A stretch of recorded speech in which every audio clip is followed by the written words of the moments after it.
সেটা বলুন করিয়ে দেবো।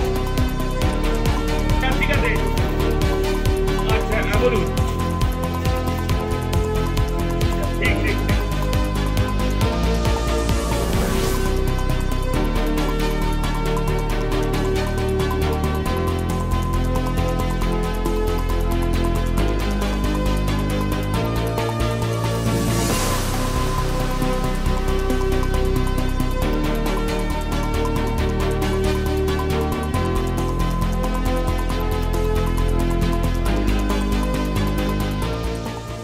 এখান থেকে আজ কতদিন একভাবে চুরি হচ্ছে, নাইট গার্ডরা চলে যায় তারপরে চুরি হয়।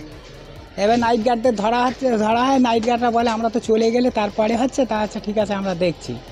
এবার সব হাতে না, এবার এরা সব ফলো রেখেছে, কে আসে না আসে, এবারে ফলো রেখে আজকে ধরে ফেলেছে। ধরে আঁটিয়ে রাখা ছিল, বেঁধে রাখা ছিল, মানে বেঁধে এবার ঠিকঠাক পাবলিক সবাই এসে চটচপট মারতে একটু, তারপর কী হয়েছে বেহুশ হয়েছিল। আমরা চেক করে দেখে নোক টোক মনে করছিলাম হ্যাঁ না 4:30টার পরে সব পাবলিক চলে। তারপরে আমরা দেখছি যে ও মানে এরকম ওইভাবে করেছে, আমরা মনে করি এত পাতা করে এরকম অ্যাক্টিং করে শুয়ে আছে। মুখ্যমন্ত্রীকে তো জবাব দিতে হবে, এটা কি হচ্ছে? ভাঙড় থানা থেকে 200 মিটারের মধ্যে গণপিটুনি এবং মৃত্যু চুরির অপবাদে। এই গোটা রাজ্য জুড়ে তাই চলছে, কোথাও ছেলে ধরা, কোথাও অন্য কিছু, কোথাও নিদান না মানা, অতএব গণপিটুনি। সে চোপড়া, এদিকে কলকাতা, সল্টলেক, তারকেশ্বর, ঝাড়গ্রাম, ভাঙড়, সর্বত্র। এটা রাজ্যে আইন শৃঙ্খলা নেই, আইনের শাসন নেই, আইনের উপর মানুষের ভরসা চলে গেছে। মানে এটা আমি যেটুকু শুনেছি যে ওখানে একটা ছেলে ঘোরাঘুরি করছিল। যাই হোক, এখানে যে বা যারা মেরেছে এটা একদম ঠিক করেনি, এই ধরনের কাজ করা কখনোই ঠিক হয়নি।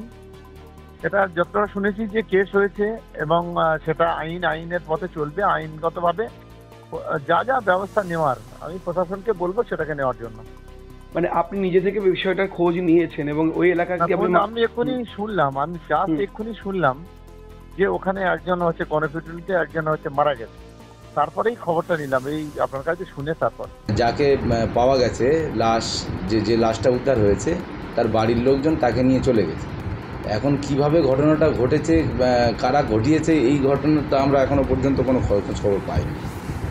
আপনাদের তো একাধিক বাজারে সিসিটিভি ক্যামেরা লাগানো রয়েছে, সেই ক্ষেত্রে কোনো রকম ফুটেজ এখনো পর্যন্ত দেখেছেন দীর্ঘক্ষণ অতিক্রম? না, যে জায়গায় স্পেসিফিক্যালি যে জায়গায় ঘটনাটা ঘটেছে ওই জায়গাটায় কোনো ক্যামেরা নেই, তবে ওই আশেপাশে যে দোকানগুলো আছে আমরা চেষ্টা করছি, প্রশাসনও চেষ্টা করছে নিশ্চিতভাবে, পুলিশের জায়গায় কাজ করবে, কারা ঘটনা ঘটিয়েছে, যদি কোনো ঘটনা ঘটে থাকে এরকম ধরনের ঘটনা আইনের পথে চলবে।